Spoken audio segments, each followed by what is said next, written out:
bonjour, bienvenue à la séance régulière du Conseil de la MRC de Bonaventure. Adoption, à soir, on va renoncer à l'avis de convocation parce que la réunion va se tenir plus de bonne heure. C'est une erreur qui s'est produite sur le site mauvaise heure qui a été publié, on s'en excuse. Fait que ça me prendrait une proposition pour renoncer à l'avis de convocation. Monsieur Rocodette, est-ce que c'est unanime? Oui. Parfait. Ouverture de la séance, adoption de l'ordre du jour, adoption des procès-verbaux de la séance ordinaire du 20 juin, modifiée, la séance extraordinaire du 12 juillet, liste des chèques émis, 5 correspondances, 6 administrations, 6.1, adoption des états financiers 2022, 6.2, mise à jour du schéma de couverture de risque et formation d'un comité, 6.3, demande de congé sans solde. 6.4, programme de cadets de la Sûreté du Québec. 6.5, demande d'appui pour modifier le taux d'imposition pour les pompiers volontaires et à temps partiel. 6.6, renouvellement du programme de taxe sur l'essence, la TECQ, négociation entre le gouvernement du Québec et du Canada. 6.7, la loi 25, délégation de fonction et désignation du responsable de la protection des renseignements personnels et accès aux documents. 6.8, modification du règlement municipal finançant des centres d'urgence 9.1. 7, développement économique. 7.1, adoption du rapport d'activité et reddition de comptes du FRR, volet 2. 7.2, financement du plan d'action développement département du développement économique, dépôt d'aide financière du MEIE. 7.3, redistribution post-budgétaire FR, volet 2. 7.4, entente sectorielle de développement de matière de relance du secteur culturel pour le rayonnement de la Gaspésie. 7.5, avenant numéro 2 à la Convention d'aide financière du réseau Accès Entreprises Québec. 7.6, dépôt fonds d'intervention pour le développement du secteur agroalimentaire Gaspésie. 8, des points d'aménagement et de forêt, 9 périodes de questions et 10 levées d'assemblée. Qui propose l'ordre du jour? Je le propose, Denis Gauthier. Merci. Adoption du procès-verbal de la séance ordinaire du 20 juin modifié. Et les modifications sont... Modification, c'est dans la séance justement du 20 juin, la résolution 2023-06 144. Le montant d'aide financière qui est demandé au ministère des Transports dans le cadre de la mise en place, de la révision de notre programme PIRL, le programme d'intervention en voirie locale. On aurait dû lire le montant de 256 225,70 au lieu du 254 988 et 33. Je propose. Merci. José Martevé.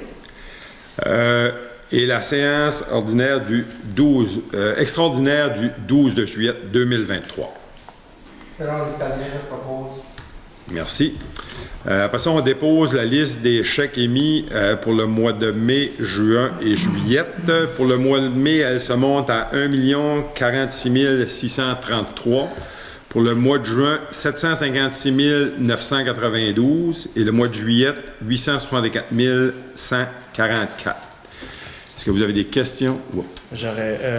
Pour le mois de mai, il y a M. Brent qui veut se retirer.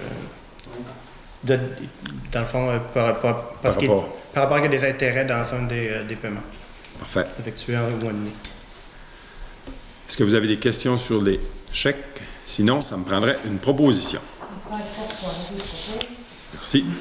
5. La correspondance. On a eu du ministère des Affaires municipales de l'Habitation la modification au règlement municipal décrétant l'imposition d'une taxe pour le financement des centres d'urgence 911. Du ministère responsable des aînés et ministre délégué de la Santé, la MRC a reçu son titre officiel de municipalité Amis des aînés, et ce pour une durée du plan d'action de 2022 à 2025. Du ministère des Ressources naturelles et des Forêts, un chèque au montant de 420 146 représentant le premier versement du programme d'aménagement durable des forêts, le PADF, pour 2023-24. Du ministère des Transports et de la Mobilité durable, un montant de 25 498 au programme d'aide à la voirie locale, volet entretien, pour les TNO. Du ministère des Affaires municipales et de l'Habitation, un avis concernant le retard de la MRC de Bonaventure dans la transmission de son rapport financier qu'on va adopter tantôt. Et du secrétariat à la condition féminine, le guide de mise en œuvre des ententes sectorielles de développement en matière d'égalité entre les hommes et les femmes. Ça fait le tour de la correspondance. 6. Administration, adoption des états financiers. Ils nous ont été présentés tantôt par le comptable. Je vais vous donner les grandes lignes.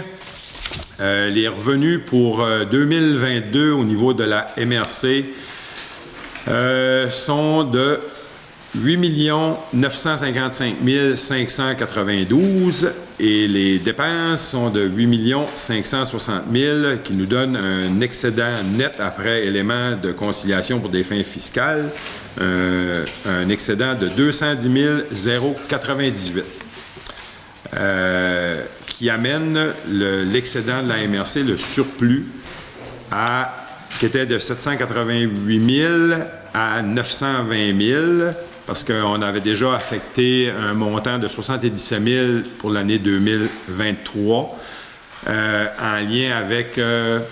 il y en avait une partie de 33 000 qui était pour le budget de nos opérations. Il y a un montant qui a été pour la maison de soins palliatifs pour la coordination. Puis le technologie propre, le pôle de technologie propre, un montant de 25 000 ça fait que ça nous amène un surplus de 920 000 à la MRC. Les questions ont été posées tantôt, fait que ça prend une résolution pour adopter les états financiers. Merci. 6.2, mise à jour du schéma de couverture de risque et formation d'un comité. Il s'agit pour la MRC d'adopter une résolution pour la révision du schéma de couverture de risque en sécurité incendie et la formation d'un comité. Ça me prendrait une résolution pour la révision du schéma de couverture de risque. Je propose, mademoiselle. Et le comité qu'on a nommé tantôt, mais qu'on va le renommer. Donc, les membres du futur comité de suivi dans la démarche du schéma de couverture de risque de la MRC Bonaventure sont Mme Paquette Poirier, Mme Rolande Bibi, M. Denis Gauthier, Mme Ashley Milligan, Mme Josiane Applebé, M. Roch Audet, à titre d'élu, Mme Annick Duguay-Commier comme directrice générale municipale, et au niveau des services incendies, on a Sam Arsenault de la ville de Bonaventure et Stéphane Lepage de la ville de Passquéliac. Et à ce comité-là s'adjoint aussi le préfet, le directeur de la MRC, moi-même, et notre préventionniste, M. David Thibault. Parfait.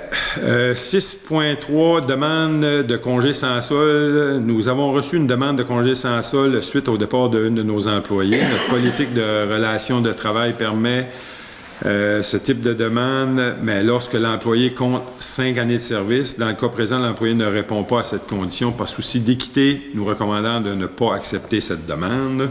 Fait qu'il n'y a pas de résolution. Faut-il adopter une résolution qu'on ne l'accepte pas? Comment? Ça me prend quand même une résolution, mais je crois que ça serait une belle occasion, par exemple, de remercier grandement Isabelle Roy pour le travail qu'elle a fait auprès de la MRC. Puis au niveau du plan de développement social, le plan de communauté en développement social de la MRC Bonaventure, je pense que ça vaudrait la peine là, de souligner son travail. Parfait. Puis ça, je pense que ça pourrait être une motion unanime. Tout le monde est d'accord? Parfait. 6.4, programme de cadets de la Sûreté du Québec. Il s'agit pour la MRC d'adopter une résolution pour demander l'obtention de postes de cadets pour la Sûreté du Québec pour la MRC de Bonaventure en partenariat avec la MRC d'Avignon. Les deux MRC, on a adopté une résolution qui font une demande à la Sûreté du Québec pour avoir 2 cadets qui couvriraient le territoire. C'est un programme qui existe déjà. Ça demande l'implication financière de chacune des MRC à la hauteur de 5 000 $. Fait que là, on va déposer notre candidature en espérant que la Sûreté, parce que la Sûreté du Québec au niveau provincial met le même montant pour permettre là, justement à 2 cadets qui sont en technique de venir faire des stages. Puis ça amène une visibilité lors de nos activités parce qu'ils sont vraiment identifiés comme cadets. On sait que la MRC de Rocher-Percé en a. Je les ai vus l'été passé. Fait que ça prendrait une résolution. Merci.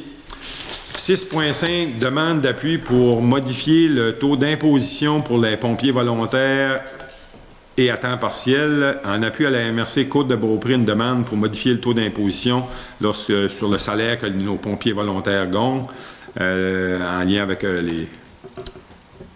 les agences de revenus autant provinciales que fédérales. Fait que c'est une demande d'appui. Qui propose? Linda McWhorter. Merci. 6.6, renouvellement du programme de la taxe sur l'essence et de la contribution du Québec 2024 à 2028, négociation entre le gouvernement du Québec et du Canada, ce qu'on appelle la TECQ. Il s'agit pour la MRC d'adopter une résolution pour le renouvellement du programme de la taxe sur l'essence de contribution pour 2024 à 2028. On sait que l'ancienne taxe finissait en 2023, était prolongée jusqu'en 2024. Mais on veut que la nouvelle arrive quand même en 2024 pour éviter que nos gouvernements repoussent l'échéancier des investissements nécessaires parce que la majorité des municipalités ont quand même tout investi le TSCQ en 2023. Je propose Denis Gauthier. 6.7, loi 25, délégation de fonctions et désignation d'un responsable de la protection des renseignements personnels et de l'accès aux documents. Il s'agit pour la MRC d'adopter une résolution déléguant la fonction responsable de la protection des renseignements personnels et de l'accès aux documents à M. François Bugeaud, directeur général de la MRC.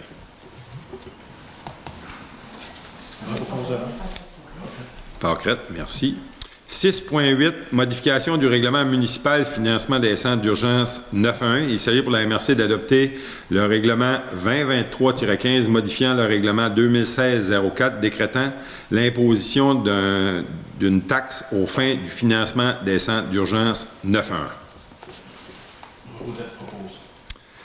Merci. 7, développement économique et rural et social. 7.1, adoption du rapport d'activité et reddition de compte du FRR volet 2. Il s'agit pour le conseil de la MRC d'adopter le rapport d'activité du FRR volet 2 qui vous a été déposé. Merci. 7.2, financement du plan d'action développement, département du développement économique, dépôt d'aide financière au MEIE. Cette résolution vise à autoriser une demande de financement auprès du MEI afin de financer le plan d'action du département de développement économique qui a été présenté aux élus en juin dernier. La demande est de 260 403 $ sur un projet global de 457 000 sur 3 ans avec une participation de la MRC de 62 000. Pour cette année, je pense que c'est 33 000 que l'apport de la MRC, 10 000 pour l'année prochaine, puis 25 000 la troisième année. Qui propose? Mme Bibi, merci.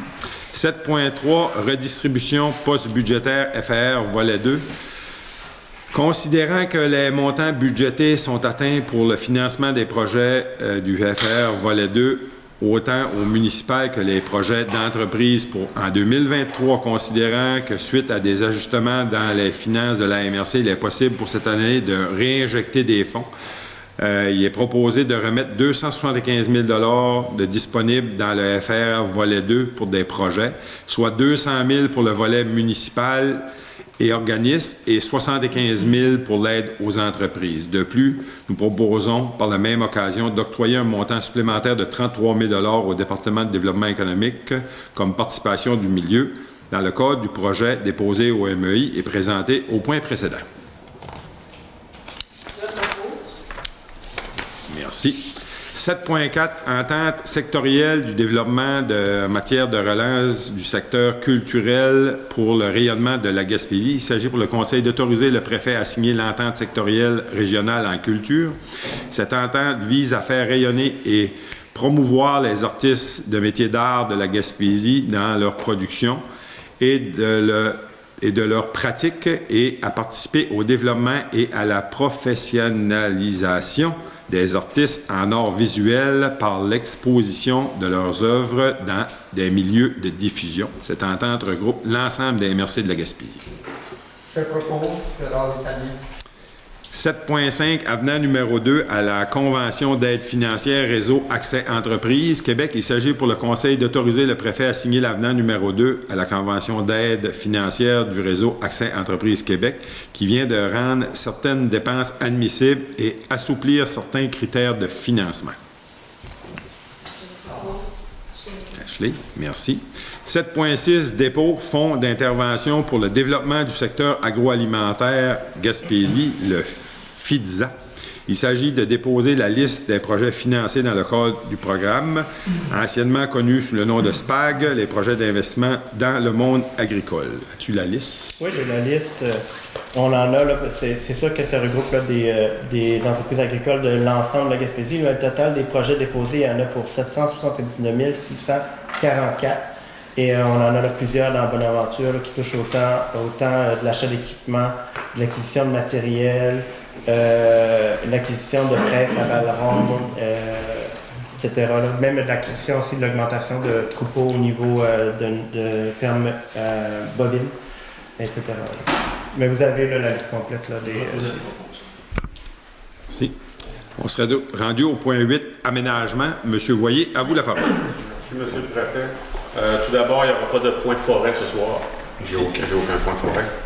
En aménagement, donc j'ai une série de conformités à donner ce soir. J'ai 9 points de conformité. On va débuter tout de suite. Point 1, c'est une conformité par rapport au schéma d'aménagement de la MRC concernant le règlement 2304, la modification du plan d'urbanisme de la municipalité de Cascapedia-Saint-Jules. C'est suite à une modification du schéma au niveau des grandes affectations du territoire. Donc, ils devaient mettre la carte des grandes affectations à jour. Ça a été fait. Un ou une proposeur, s'il vous plaît. Merci. Point 2, conformité pour le règlement 317-2023 de la municipalité de Haut. Encore là, c'était suite à une modification du schéma. Tout est conforme. C'était pour la même chose au niveau des grandes affectations du territoire. Un ou une proposeur, s'il vous plaît. Monsieur Loisel. Conformité, point 3, conformité pour le règlement 337-2023 de la municipalité de Saint-Alphonse. Ça concerne, ça va être l'entrée en vigueur du règlement régissant la démolition d'immeubles. Donc, c'est conforme au schéma également. Un ou une proposeur, s'il vous plaît. Monsieur, je vais prendre monsieur.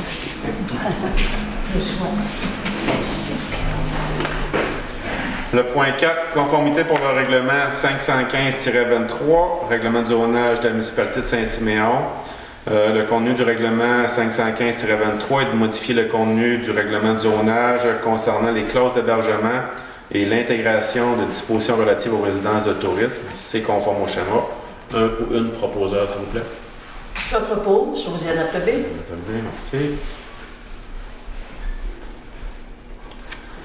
Point 5, conformité pour le règlement 516-23, règlement de zonage de la municipalité de Saint-Siméon.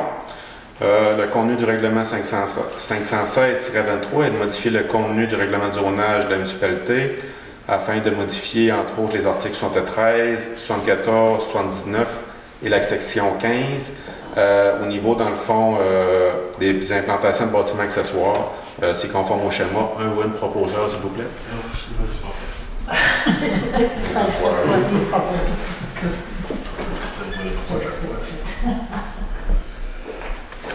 Point 6, conformité pour le règlement 1238-23, règlement de construction de la ville de New Richmond, qui vient modifier le règlement 800-05, ayant pour objet et conséquence l'instauration de normes relatives aux constructions sur un terrain adjacent à une emprise de chemin de fer. C'est conforme au schéma. Un ou une proposeur, s'il vous plaît. Monsieur Ouellet, merci. Point 7, conformité pour le règlement numéro 2023-04, modification du plan d'urbanisme de la municipalité de Hopetown, en lien avec une modification du schéma, le règlement 2022-08, c'était pour modifier la carte des grandes affectations du territoire, c'est conforme. Un ou une proposeur, s'il vous plaît. Monsieur Gauthier, merci. Conformité, le point 8, conformité pour le règlement 2023-532, règlement de zonage de la ville de Place-Fégac, par rapport au schéma d'aménagement, le contenu du règlement 2023-532 et de modifier le contenu du règlement de zonage en ajoutant la clause 734 carrière et sablière dans la zone à dominance agroforestière 131-AF, conforme au schéma 1 ou un proposeur. Merci. Donc, ça fait le cours des conformités. Maintenant, on donne, la ville de New Richmond a passé une dérogation mineure dans une zone de contrainte. Maintenant, la MRC doit se prononcer avec un avis favorable ou défavorable. Concernant la demande de dérogation mineure, c'était une réduction de la marge avant. Ça implique au niveau de la sécurité, il n'y a aucun problème. Donc, on peut donner un avis favorable ce soir. Un ou un proposeur, s'il vous plaît. Merci. Il reste 3 points. Ça avance bien. Une résolution à passer ce soir. On a discuté déjà en séance de travail. Au niveau, toutes les MRC de la Gaspésie vont de l'avant avec la même intention pour les nouvelles orientations gouvernementales en aménagement du territoire que le gouvernement du Québec nous propose. On fait front commun pour, entre autres, mentionner que nos particularités régionales sont plus ou moins prises en compte. Donc, on va de l'avant comme nos consoeurs de MRC de la Gaspésie et on va envoyer une résolution là, au ministère des Affaires municipales, entre autres, et à beaucoup d'autres ministères. Donc, un ou une proposeur, s'il vous plaît. Monsieur le Le point 11, milieu humide et hydrique, exonération des tarifs reliés aux interventions des MRC. C'est en appui à l'Association des gestionnaires régionaux des cours d'eau du Québec. Tel que discuté la semaine dernière, depuis la modification de la loi sur la qualité de l'environnement, il y a maintenant des frais qui sont éligibles au MRC qui ne l'étaient pas avant cette modification-là. Et selon la loi sur la compétence municipale, ces frais-là n'ont pas lieu d'être. Donc, la GRCQ est partie en croisade pour essayer de faire revenir à l'ancienne. Le Conseil des maires va de l'avant avec cet appui-là. Donc, un ou une proposeur, s'il vous plaît. Je propose. Les derniers points en aménagement, c'est un appui à la MRC d'Argenteuil pour, dont le sujet c'est le plan régional des milieux humides et hydriques, suspension du processus d'adoption et demande de changement législatif. MRC d'Argenteuil dans le secteur de Montréal, eux, on entend beaucoup parler d'expropriation déguisée, tout ça. Bon, il y a certaines MRC que ça touche plus que d'autres. Sans aller à l'encontre du plan de mise en œuvre et tout ça de leur plan, eux, ils aimeraient avoir un amendement législatif pour ne pas que les MRC ou les municipalités soient soumis à certaines poursuites des citoyens. Comme ça vient, le plan régional milieu humide, c'est une commande du gouvernement. Donc, je pense que c'est très louable. Nous, on va continuer avec l'adoption normale de notre plan qui avance à grands pas. Donc, en appui, un ou une proposeur, s'il vous plaît. Monsieur Audet. Ça peut le tour, monsieur, tout à fait. Merci à M. Loyer. Ça ferait le tour de notre ordre du jour. On serait rendu à la période de questions des affaires du public. Donc, bonsoir, cher public. Je vais juste vous demander de vous nommer parce que de venir en avant de la caméra si vous voulez passer à la séance. Puis juste qu'on sache parce que je vous connais pas toutes. Bonsoir tout le monde. Mon nom est Marie-Josée Racine. Je porte plusieurs chapeaux dans la vie, mais ce soir, je viens en tant que maman. Je fais une petite mise en contexte, ça va être court, et après, j'arrive avec ma question. J'habite tout près de la voie ferrée depuis maintenant 16 ans, en Gaspésie. J'ai 3 enfants. Et j'ai été témoin à quelques reprises du passage d'un wagon qui épandait des pesticides sur la voie ferrée pour le contrôle de la végétation. Il y a un moment où mes enfants étaient quand même, en fait, ma maison est très proche du chemin de fer. Elle est séparée du chemin de fer par la route. Donc, j'ai pris mes enfants, je suis rentrée dans la maison, j'ai fermé les fenêtres.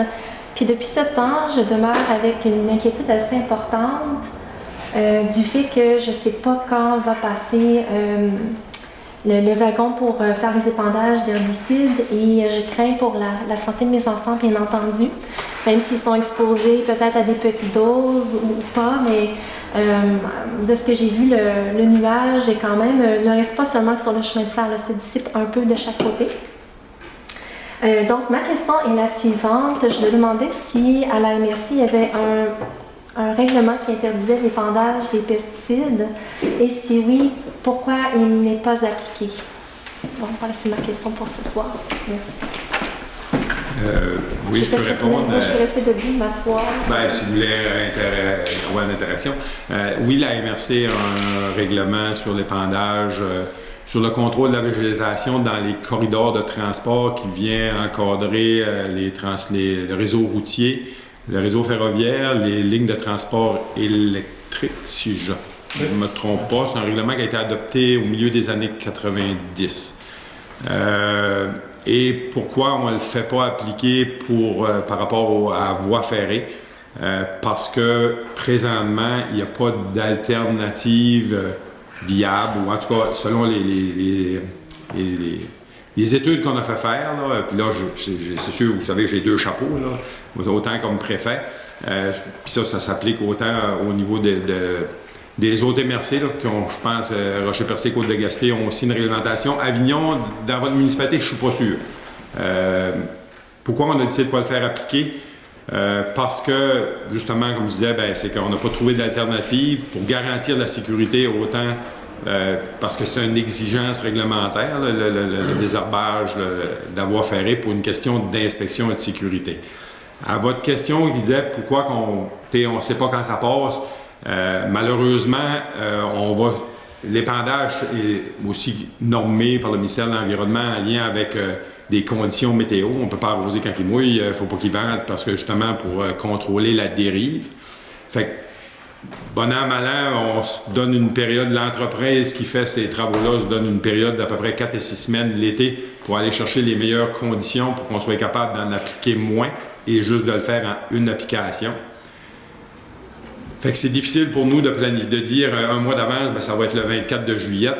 Malheureusement, puis tout ça se réalise là, sur l'ensemble du tronçon. Là, quand les conditions sont bonnes, on est capable de faire ça en dedans 3 ou 4 jours sur l'ensemble des 325 km. Et pourquoi? La MRC, on a fait le débat. On aurait pu modifier notre règlement. Ça fait plusieurs années qu'on en parle, mais il y a eu un gros débat, on a travaillé beaucoup là-dessus l'année passée. Ce qui a été entendu, parce qu'on aurait pu juste dire, regarde, on va le faire sauter le règlement juste pour la partie ferroviaire, parce qu'on comprend qu'Hydro-Québec, c'est plus dans le pratique, le ministère des Transports non plus. Ce qui a été convenu au Conseil des maires, c'est qu'on s'est dit, on aime mieux la garder pour que la journée, pour s'assurer qu'un jour, s'il y a une alternative qui est économique, qui va répondre aux mêmes exigences de ces normes-là, que les élus ne se défilent pas en disant, je ne le remets pas, fait qu'on vous laisse garder ce levier-là. Parce que les municipalités, les MRC, ont quand même aussi le pouvoir de décider s'ils appliquent un règlement ou pas. Je vais essayer de vous résumer ça le plus simple possible, là. Merci, ça répond à la question.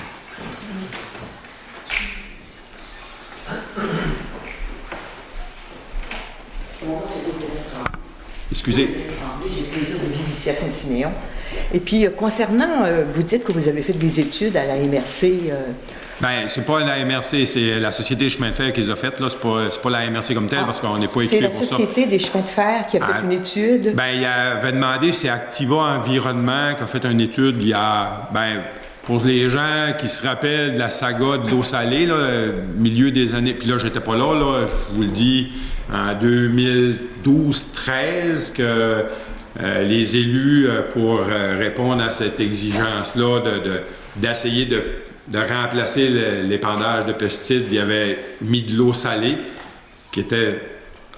L'histoire nous a confirmé que c'était pas la meilleure idée du siècle, parce que ça nous a amené à perdre le transport de passagers depuis 2013 à cause de ça, parce que Ça crée la ça a créé de la corrosion sur tous nos passages à niveau, fait que là, ça devenait plus sécuritaire pour le transport de passagers. Suite à ça, ben là, la saga a fait que ça a amené la perte de revenus pour la Société des chemins de fer. Ça a fait que la Société a doublé de se mettre en protection de la faillite en 2014, vendre la voie ferrée en 2015 au gouvernement du Québec.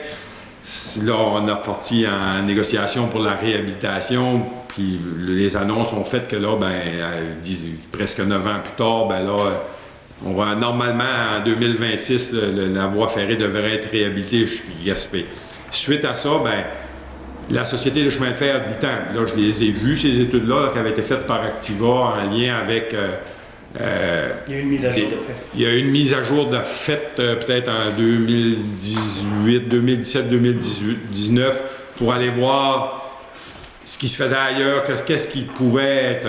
Mais si c'est la Société des chemins de fer qui a fait une étude... Ben, c'est pas... Elle a demandé, là, elle a donné un contrat à quelqu'un d'autre. Vous n'avez pas l'impression que si les études venaient de notre organisation, ça serait un peu plus objectif? Vous n'avez pas cette impression-là? Si la MRC était vraiment intéressée à ce que le produit soit répandu... Là, moi, je peux pas prétendre que quand on demande à une entreprise de faire une étude, normalement, être indépendante, tu sais, moi, je contrôle pas Activa Environnement, là, c'est pas... Il y a quand même beaucoup de recherches qui se font à ce sujet-là. Oui, puis... Ça serait peut-être un bon moment de se mettre à jour à ce sujet-là pour voir s'il n'y a pas de possibilités, des nouvelles recherches qui ont été faites et qu'il y a des nouvelles possibilités. Ah, il y a plein de tests qui se font partout dans le monde. Là. Je vous dirais, tu sais, on a 33 000 km de voies ferrées en Amérique du Nord, puis je veux dire, il y a des États. L'Alaska a essayé dans le milieu des années 2000, pendant 3 ans, de ne pas en mettre. Ça lui a coûté $1 milliard pour réhabiliter le réseau parce que, justement, ils l'ont échappé comme il faut. Tu sais, c'est un enjeu de sécurité. On réduit, moi depuis fait 9 ans, de presque 10 ans, on a réduit nos quantités de plus de la moitié. On est à, là je vous dis ça, roflé là, à peu près, là, je ne peux pas vous dire au litre près, là, mais on est à moins de 230 litres de produits chimiques qu'on met sur 325 km de long. Là. Je vous dirais, juste... Puis là, je vais citer mon directeur qui reste sa bonne aventure. Dans le milieu agricole, il s'en étend plus que ça par municipalité. Là. Ça fait que je comprends l'enjeu. On essaye d'améliorer nos techniques. C'est sûr que aujourd'hui, l'épandage est quand même réglé. On a des rampes anti avec des jets d'air qui essayent de pousser le produit pour qu'il y ait le moins de dérives possible. On arrose on essaye d'avoir des conditions optimales en lien avec le vent, mais c'est pas nous autres qui fait ça. C'est une entreprise spécialisée qui fait ça, à qui on donne le mandat. On ne fait pas ça en régie interne. Mais ce qu'on comprend, c'est que la MRC est pas plus intéressée que ça à prendre des initiatives pour abolir ces pratiques-là. C'est ça que j'entends de ce que vous me dites. Ah, ben, je vous dirais, pas plus que je suis dans l'intérêt comme MRC d'aller l'abolir en agriculture. Il y a quand même des limites à ce que la MRC peut faire. Nous autres, là, c'est difficile, là, parce que là, vous parlez à MRC, mais c'est mon chapeau de président de Société des chemins de fer. Tu sais, dans l'ensemble de l'œuvre, là, le fait qu'on fait ça, là, ben, partir que c'est encadré par le ministère de l'Environnement, on a nos autorisations, on va le faire en respectant 100%. Midi, c'est tout normé. Les distances, les marges, je comprends. Puis, tu sais, je revenais de Chêne 2 aujourd'hui, puis je regardais, là, on arrose 9 pieds de large. Puis, chaque côté, là, tiens, le foin était ça d'eau, parce qu'il il n'y a pas manqué d'eau. Fait que, c'est le président du CN qui parle de la Société des chemins de fer. Ben, c'est parce que je sais pas comment. Ouais. Ben, je vous l'ai confirmé. Là, j'ai un drôle de.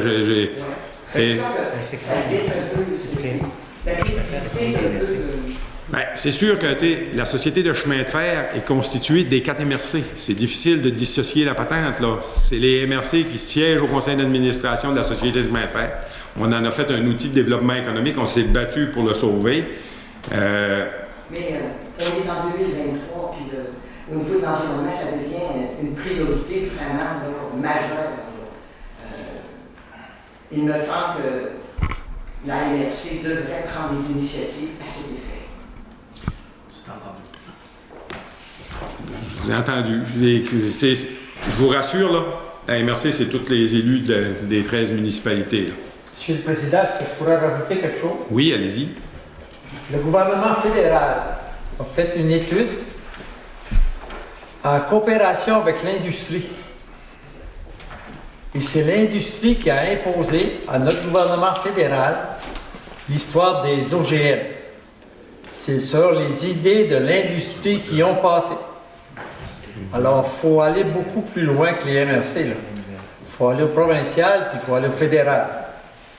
Puis l'année dernière, notre gouvernement fédéral a accepté les pesticides, pas pour 1 an, 2 ans, 5 ans. Il les a acceptés pour 10 ans. Ça fait qu'on est pris avec ce problème-là. On est tous dans le même bateau avec l'histoire des pesticides.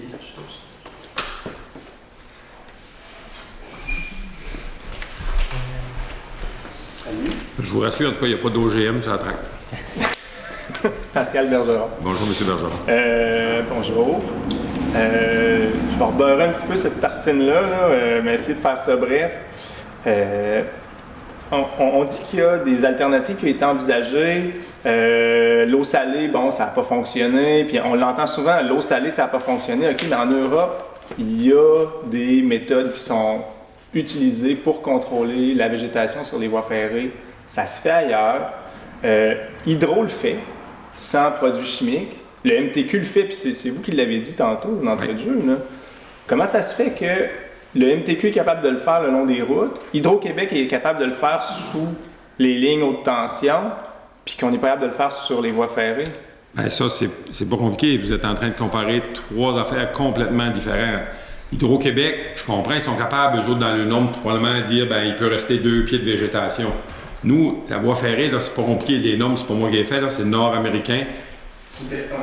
C'est une question de normes. Pourquoi, quand vous regardez une traque de chemin de fer, là, c'est une butte, il y a ce qu'on appelle le ballast, là, c'est de la roche en dessous d'un morceau de bois, là. C'est une question de drainage. Parce que quand vous regardez un train passer, la voie a fait ça de même. C'est parce que c'est ça. Puis ça, ben, quand la végétation se met là-dedans, ça vient ensabler, ça retient les matières, et après ça, ça devient dangereux.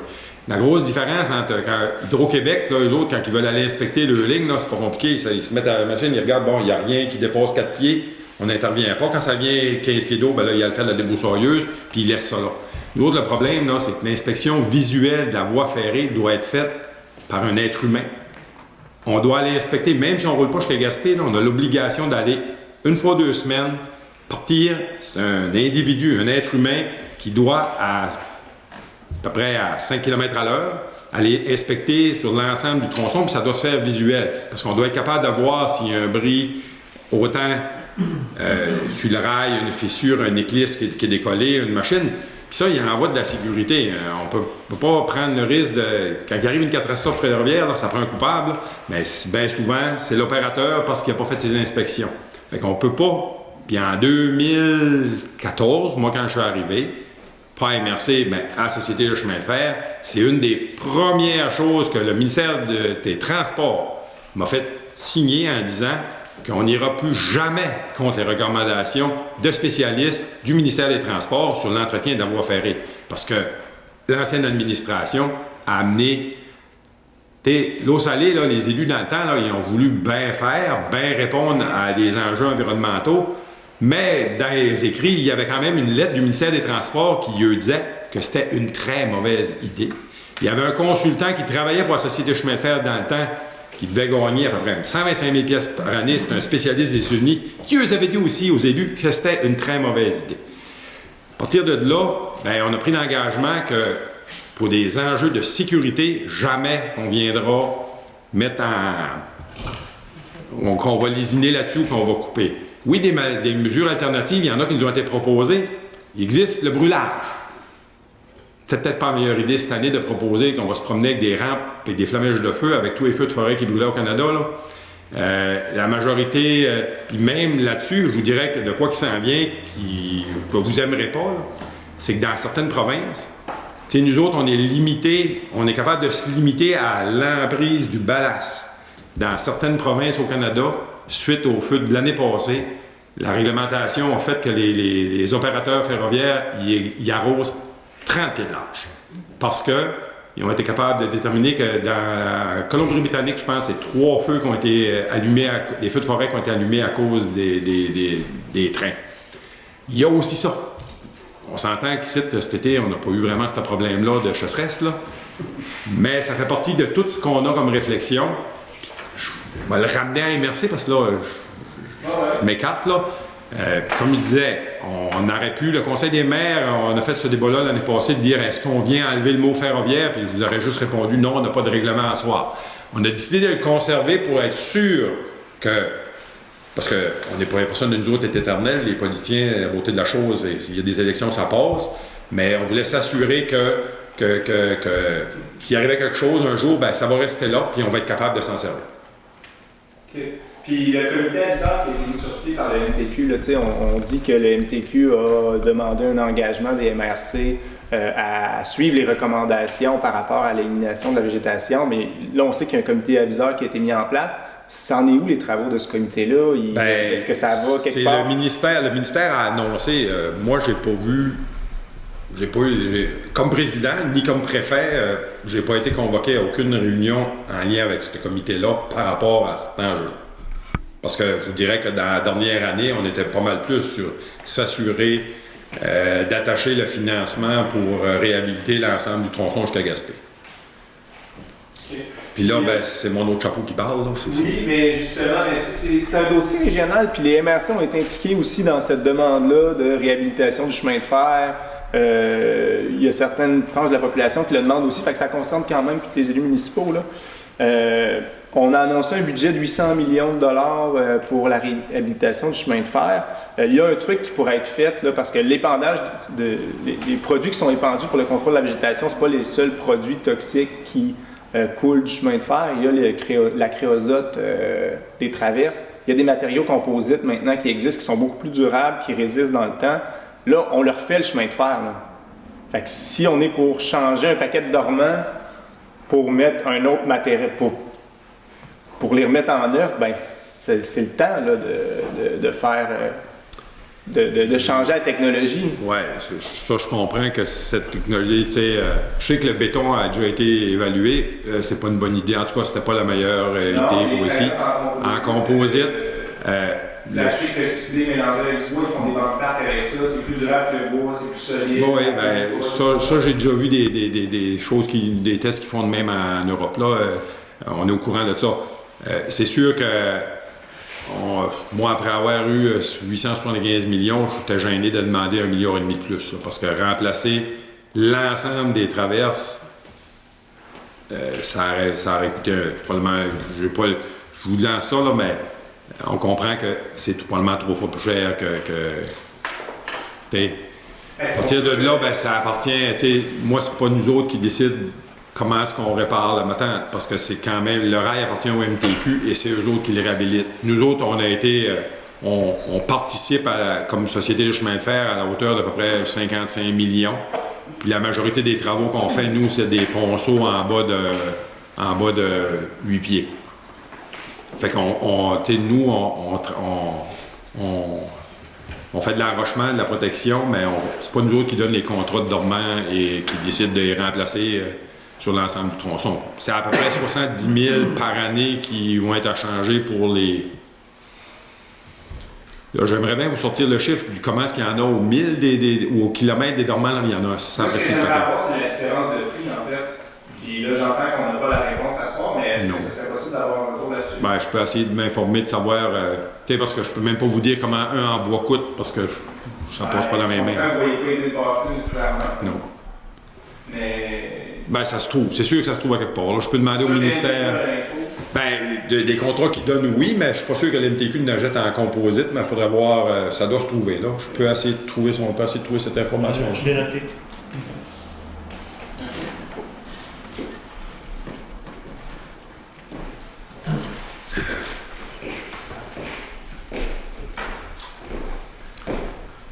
Et le Beaucire, salut.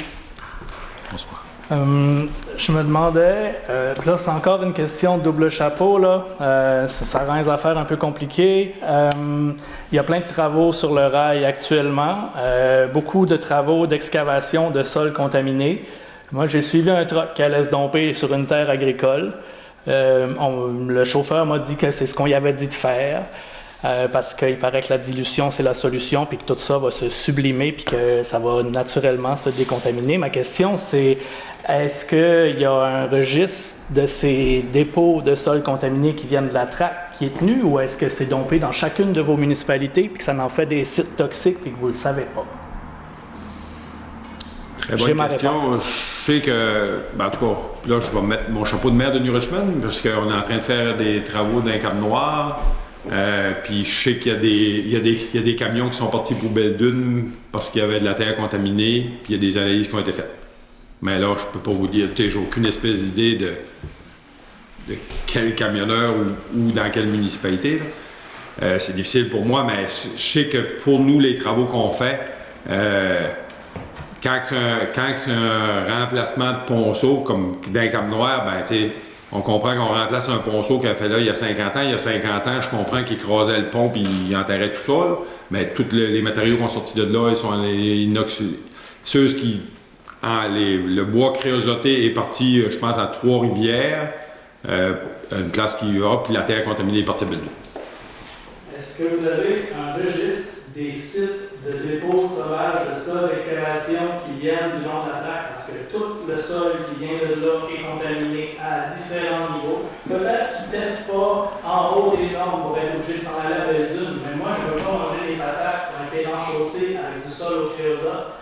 Puis, je vous demande, êtes-vous conscient de ça? Ça se répand chez vous, dans vos municipalités, sur vos terres agricoles.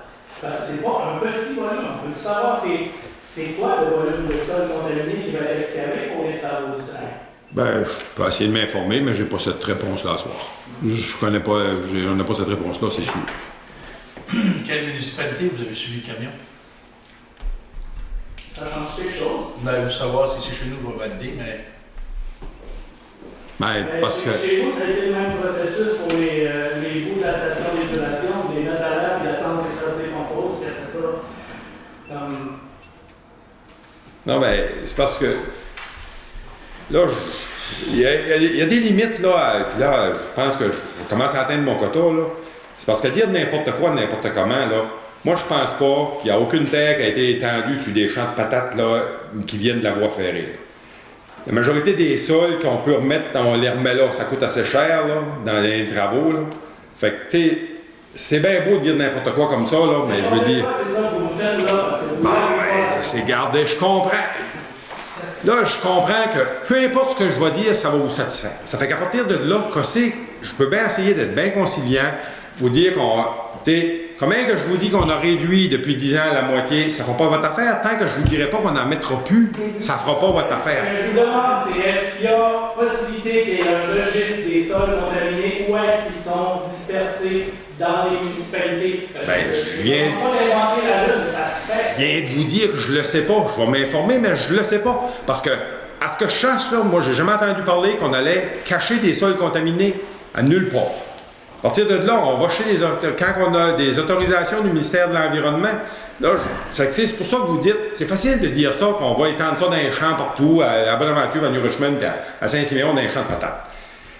Vous avez le droit de le penser, mais si je vous dis que c'est pas vrai, ben vous allez me dire que je suis un menteur. Qu'est-ce que vous voulez que je vous dise de plus? Non, je veux pas ça. Je veux que vous me disiez que vous allez tenir un registre de l'endroit où ce que vous mettez les sols contaminés qui viennent du long de la traque. Ils s'en vont à Belledune, c'est bien rassurant, mais les trucks, ils s'en vont pas à Belledune, ils se dompent dans un champ. Calvaire, je suis pas en train de vous l'inventer, j'ai parlé au chauffeur. C'est beau. Alors, vous vous engagez à quoi? Vous vous engagez à faire quoi à ce sujet-là? Par rapport à l'épandage d'herbicides? Qu'il y ait une vérification qui soit faite. Ah, ben, je vais demander, mais tu sais, je vais dire, ben, franchement, vous n'aimerez pas la réponse que je vais vous donner parce que tout probablement, mon équipe, là, vous avez traité de menteur. On va dire, ben non, on fait pas ça. Les sols qu'on peut remettre, on les remet sur la voie ferrée. C'est pas compliqué, le ministère de l'Environnement dit, il y a une calvette là, tu creuses, tu remets ça. Là, je comprends que vous avez parlé à un camionneur qui a été le détendre à quelque part. Les sols qui ne sont pas remis sur la voie ferrée, qui sont amenés dans des trucks, qui sont amenés ailleurs, c'est parce qu'ils ne peuvent pas les remettre là. Il y a une raison pour les amener ailleurs. On ne s'amuse pas à promener des trucks de terre. Je sais pas, je peux pas vous répondre. Je suis pas sur les chantiers. partir de là, je ne vais pas inspecter tout ça, là, moi. Là. Je veux dire, je suis le président d'un conseil d'administration.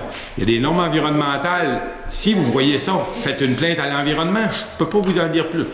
Bien, la MRC a la responsabilité de la protection des cours d'eau et je ne vous trouve pas très proactif.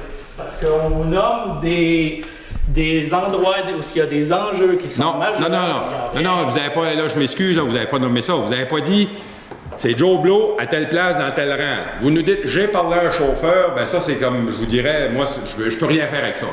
Donnez-moi des noms, donnez-moi des machines, amenez-moi des preuves, puis là, on va faire des enquêtes, puis on t'approche. L'installation est contaminée au point qu'on a vu bien évident. Vous le savez, parce que vous avez fait une étude qu'on vous a demandé. Ça fait des années, il n'y a pas eu de suivi de fait d'aucune sorte. Puis c'est à la faute du chemin de fer, ça?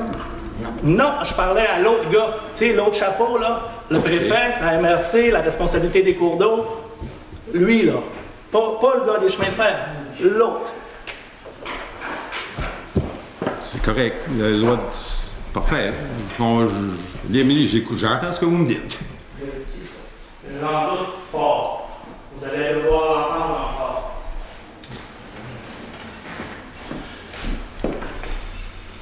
Pour résumer, disons que c'est une forme de cri d'alerte qui est lancée. Puis, étant donné que c'est vous autres qui avez les responsabilités, eh bien, on s'attend à ce qu'il y ait un suivi structuré qui s'opère. C'est à vous autres à trouver, ça fait partie de votre mandat. Bon, on vous lance des inquiétudes citoyennes. Oui, bien, je veux dire, ben, franchement, on n'est pas des extraterrestres, mais non, pas sûr que... C'est ça. Fait que, des fois, on lance une inquiétude, et puis c'est quelques années plus tard que des solutions se trouvent. L'objectif, c'est de se mettre sur des solutions, hein, en mode solution. Fait que, en tout cas, on travaille... Parce que les choses s'améliorent. Peut-être que ça ne vous rassurera pas, mais on travaille dans ce sens-là, à en réduire, puis on fait... puis là, je vais parler plus pour l'ensemble de l'œuvre, là, à protéger notre terre, notre planète, l'environnement. On fait des gestes, une journée à la fois. C'est sûr que collectivement, on pourrait se dire, avec tout, on a vu ce qui s'est passé cet été à la grandeur de la planète, qu'on n'en fait pas assez. Oui. Mais, tu sais, on fait ce qu'on peut avec ce qu'on a dans nos milieux aussi. Puis je pense que si on regarde ce qui s'est passé dans les 40 dernières années au Québec et en Gaspésie, ben je peux pas dire que l'environnement s'est détérioré. Disons, améliorons.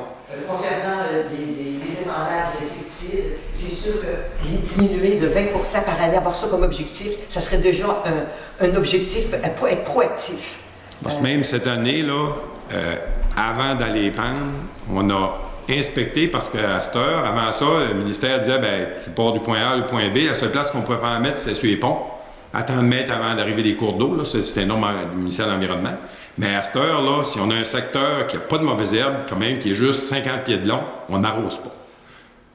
C'est le même qu'on a réussi à réduire le volume qu'on applique. C'est à chaque année qu'il y a un objectif qui fait baisser l'utilisation de ces produits. Puis, je veux même dire... si c'est pas énorme, avoir ça toujours en tête, que sur 20 ans ou sur 30 ans, qu'on finisse par se débarrasser de ces pratiques-là qui sont vraiment désuètes, qui sont d'une autre époque, qui étaient horribles, puis qui le sont. Il faut en venir à ça de toute façon. Merci. Bienvenue. La communication entre les citoyens et les élus, c'est quelque chose de primordial. Ben, tu sais, les élus sont quand même, comme je dis, on est les représentants de la population. C'est pour ça que les citoyens soient entendus, que vous nous entendiez. Je voudrais être sûr d'avoir été entendu. L'estimé du volume de sol contaminé qui est retiré le long de la voie ferrée, puis qui est pas celui qui est envoyé à Belle-Dune, le reste qui est déplacé. Ce volume-là, je veux le connaître. Là, je parle à l'autre chapeau. Oui, ben, si c'est une donnée que je peux trouver, puis que je vais dire, ben, franchement, toutes les données qu'on a, ils sont publiques. Là. Ça fait qu'à partir de là. Là, je la demande publiquement. Oui, j'ai compris. C'est noté au procès verbal. C'est noté au procès verbal, puis c'est enregistré. Là. Parfait.